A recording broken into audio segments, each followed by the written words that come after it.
নমস্কার বন্ধুরা, দেখো আজকে একটা রেসিপি শেয়ার করব তোমাদের সঙ্গে। চিংড়ি মাছের মাথাগুলো ভর্তা করব। এটাকে চিংড়ি মাছের মাথাগুলো আমি এখানে ছাড়িয়ে পরিষ্কার করে ধুয়ে রেখেছি।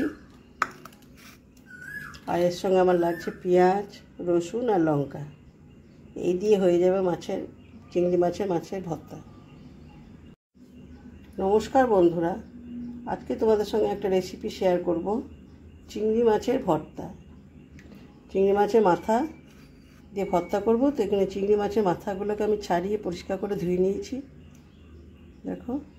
আর এর সঙ্গে আমার লাগছে এই পেঁয়াজ কুচো, একটা পেঁয়াজকে কুচো করে নিয়েছি, রসুন 5-6 আকার রসুন আছে, আর 2টো কাঁচা লঙ্কা আছে।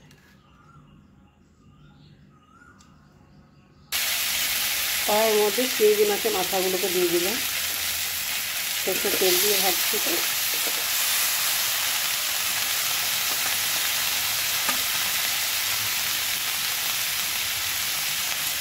হলুদ দিয়ে দেবো পরিমাণ মতো এখানে,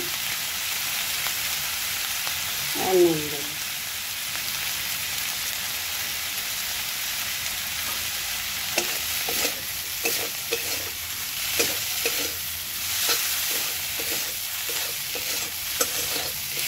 এবার চিংড়ি মাছের মাথাগুলো ভালো করে ভেজে দেবো।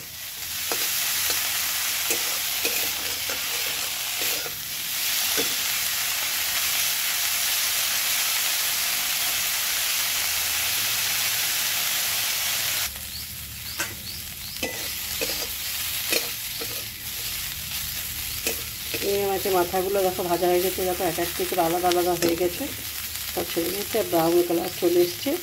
এবার এটাকে নামিয়ে দেবো।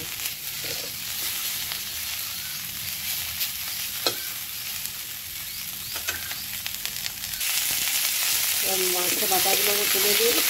এবার একটু তেল দিয়ে আবার পেঁয়াজ, রসুন আর লঙ্কাটাকে ভেজে নিই।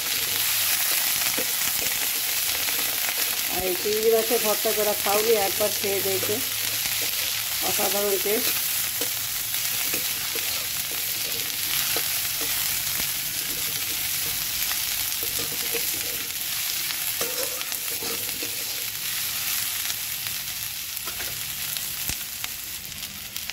পেঁয়াজটা আমার ভাজা হয়ে গেছে, পেঁয়াজের মধ্যে আর নুন দিলাম না, চিংড়ি মাছে নুন দিয়েছি পরিমাণ মতো একবারে।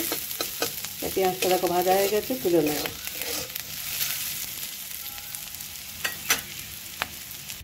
আর আমি এই চিংড়ি মাছের মাথাগুলো আমি শিলে বেটে নেবো। এই ভর্তা রেসিপি সবসময় শিলে বাটলে টেস্টটা বেশি ভালো আসে।